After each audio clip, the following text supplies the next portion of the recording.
주님께서 여러분과 함께 마테오가 전한 거룩한 복음입니다. 주님 영광 받으소서.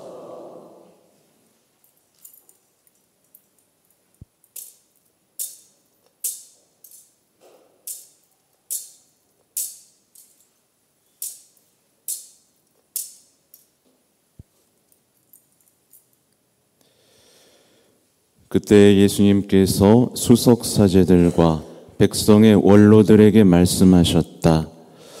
너희는 어떻게 생각하느냐? 어떤 사람에게 아들이 둘 있었는데 맏아들에게 가서 애야, 너 오늘 포도밭에 가서 일하여라 하고 일렀다.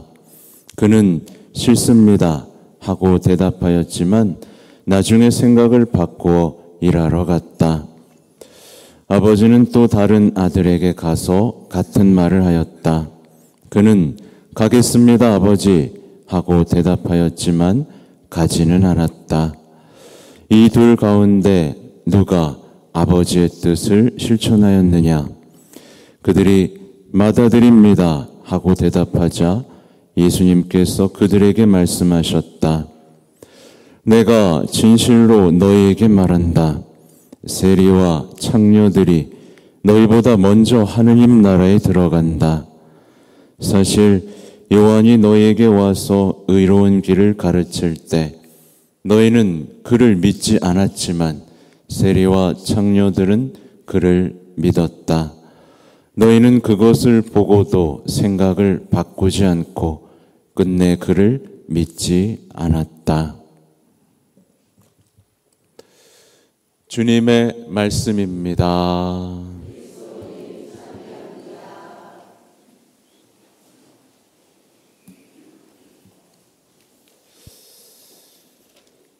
참 예수님, 예전 같았으면 이제 오늘 국군의 날이니까 군인주일도 했었고요. 또 소아데레사 대축일로 했을 텐데 오늘 다 나중으로 미뤄졌죠. 혹시 소아데레사 있으세요? 소아데레사 높이 하나 둘, 네, 박수 쳐주세요. 축하드립니다.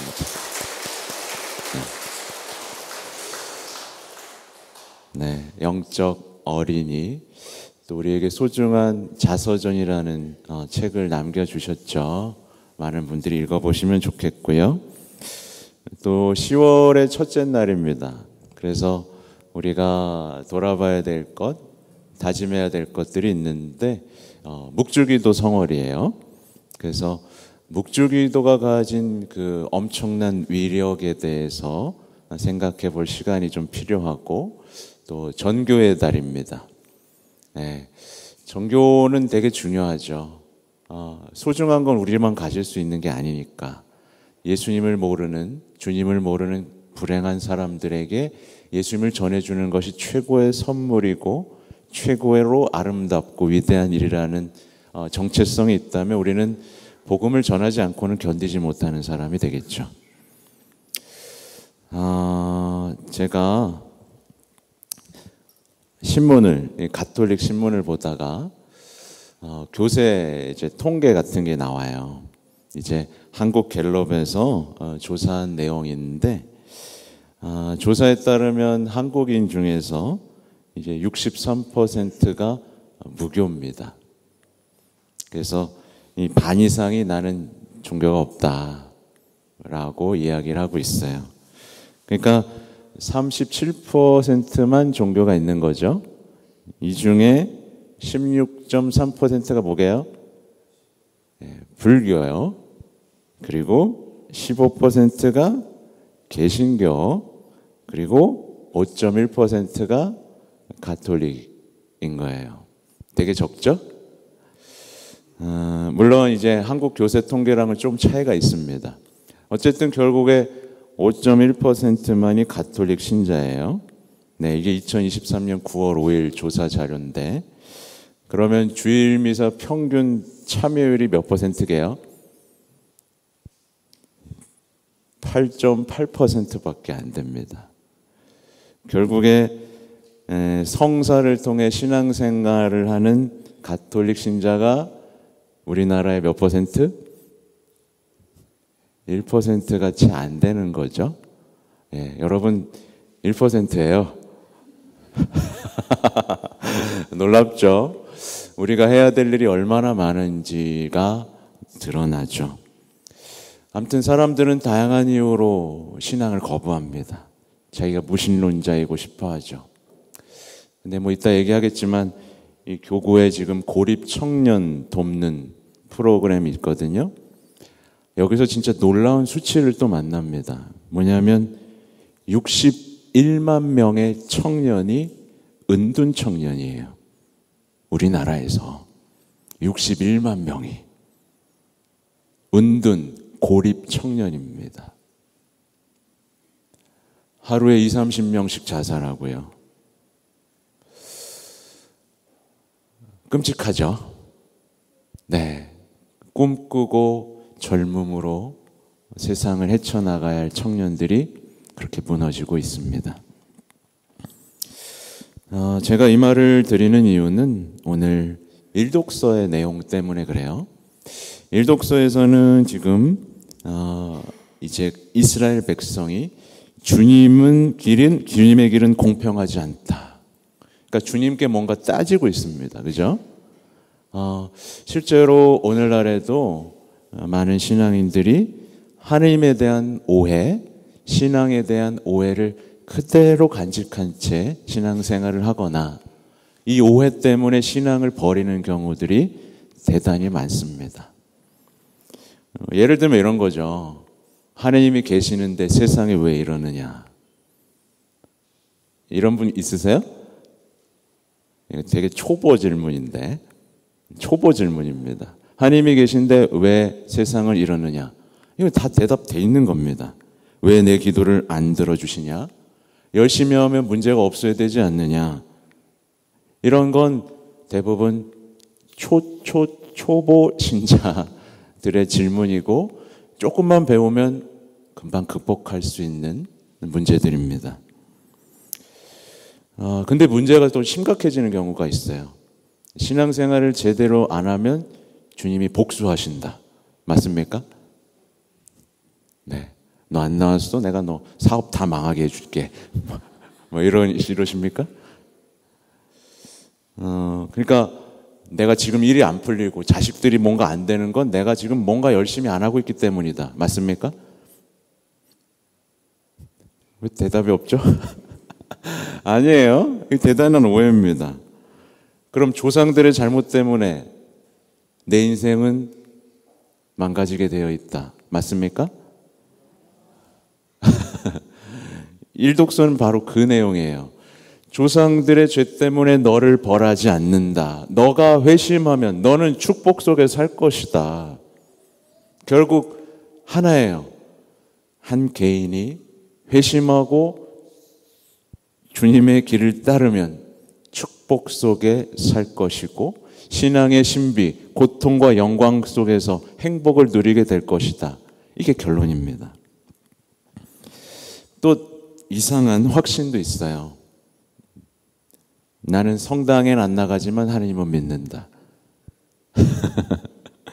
난 교회는 싫지만 예수님은 사랑한다. 난 바쁘기 때문에 기도할 시간이 없다. 나중에 덜 바쁘면 성당에 나갈 것이다. 하나님은 사랑이시니까 지옥은 없다. 이거 다 뭐죠? 이상한 확신입니다.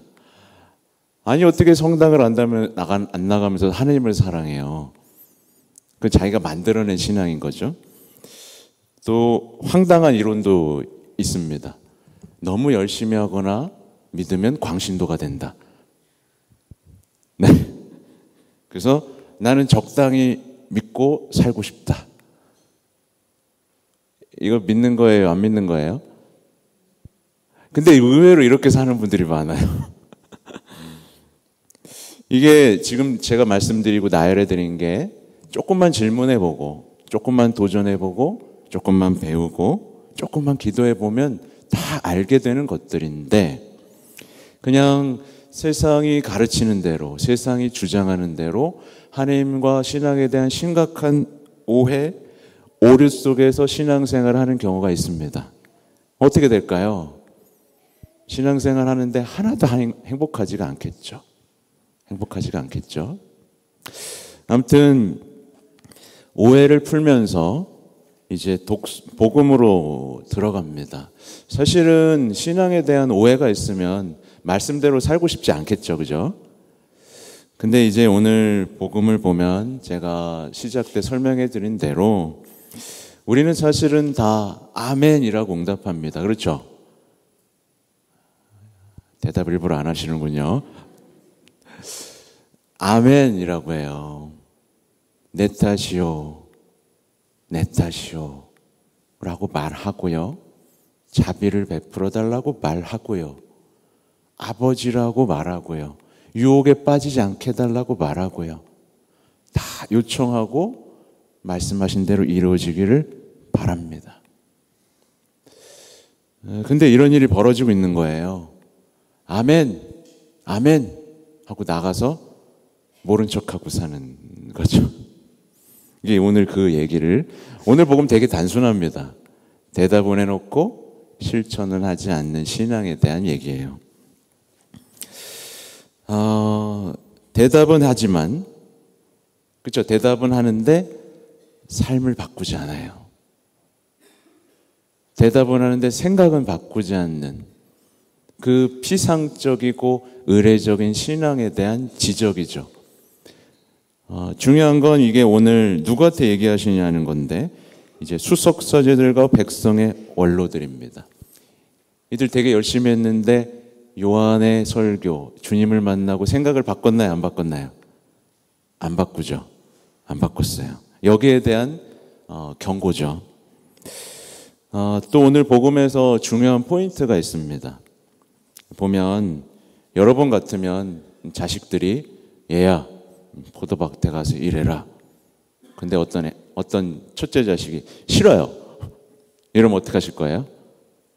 이놈의 새끼가 라고 하든지, 가만히 노려보고 있다가 이제 참았다가 아주 된통 혼내죠. 근데 오늘 여기 복음에 나오는 아버지는 아무 반응이 없으십니다. 이게 뭘 떠올려야 하냐면 우리에 대한 아버지의 태도를 떠올리셔야 돼요. 여러분이 싫다 해도 하느님은 어떻게 하신다? 포기하지 않으십니다. 기다리세요. 가겠다라고 말하고 오지 않아도 인내하며 기다리십니다. 이게 하나님께서 우리들을 사랑하는 방식이에요. 우리가 우리의 자유를 존중하시면서 떨리는 마음으로 기다리십니다. 떨리는 마음으로 간절히 우리의 예를 기다리시죠. 여기에 응답한 대표적인 예가 누구죠? 성모님이에요. 너 엄마 해 이게 아니라 대답을 기다리시죠. 그리고 그 응답으로 인해 세상이 달라졌죠. 마찬가지로 여러분이 예라고 말하는 순간 여러분이 달라질 것이고 여러분이 살아가는 작은 세상부터 온 세상을 바꾸는 그 힘이 여러분에게 들어갈 것입니다. 문제는 우리가 예라고 안 한다는 거죠. 아무튼 오늘 복음에서 이거 되게 충격적인 얘기입니다. 세리와 청녀들이 너희보다 먼저 하나님 나라에 들어간다. 이 말은 마치 너네 열심히 나오지? 너네 하늘나라 갈 것 같아? 저기 냉담하는 사람들이 하나님 나라 간다. 먼저 갈 거다. 뭐 이런 얘기와 같이 충격적인 얘기입니다. 근데 여기서 우리가 알아봐야 될 건 못된 사람들이 하늘나라 먼저 간다는 얘기가 아니라 뭐냐면 세리와 청녀들은 단순했어요. 요한의 세례자 요한 주님을 만났을 때 마음을 열었습니다. 마음을 열고 생각을 바꿨어요. 그리고 뉘우쳤고 삶을 바꿨습니다. 근데 수석사제들과 백성의 원로들은 어땠어요? 회개하십시오라고 했을 때 네가 뭔데? 마음을 확 닫아버렸습니다. 그리고 고집을 부렸죠. 그리고 자기가 살아온 삶이 존중받아야 된다고 생각했어요. 내가 얼마나 열심히 살았는데 네가 날 와서 무시하냐? 라고 고집을 부렸고 대답은 했는데 삶을 바꾸질 않은 거예요.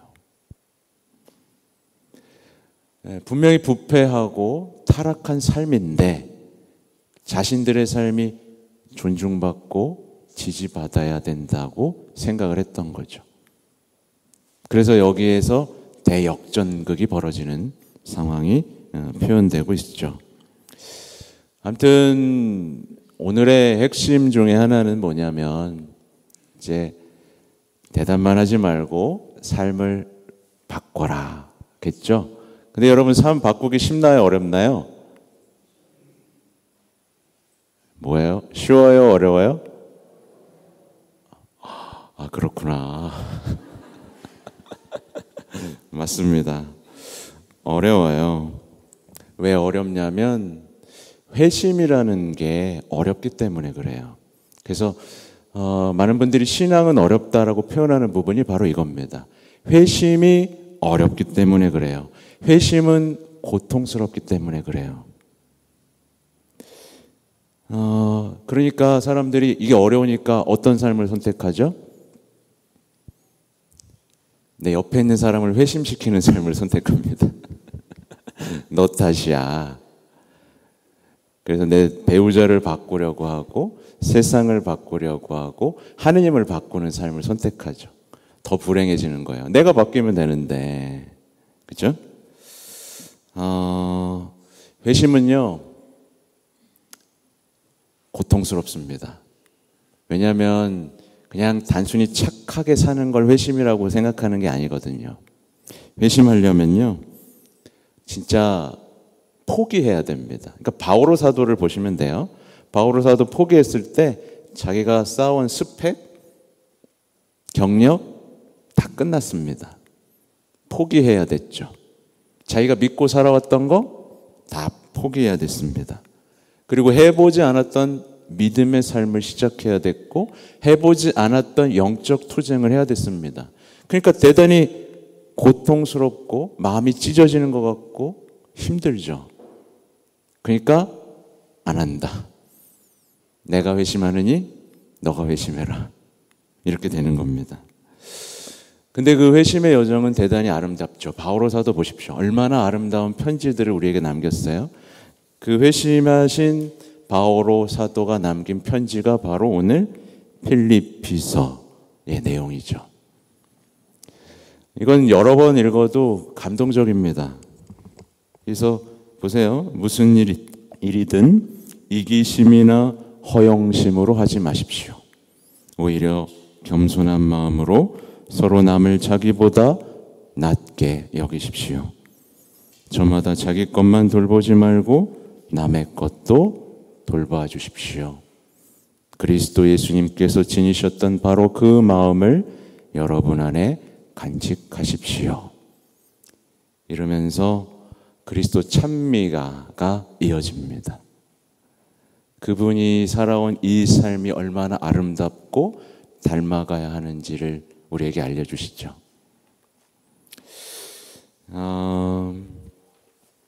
그래서 결론이 뭐냐? 결론은 뭐겠어요? 결론은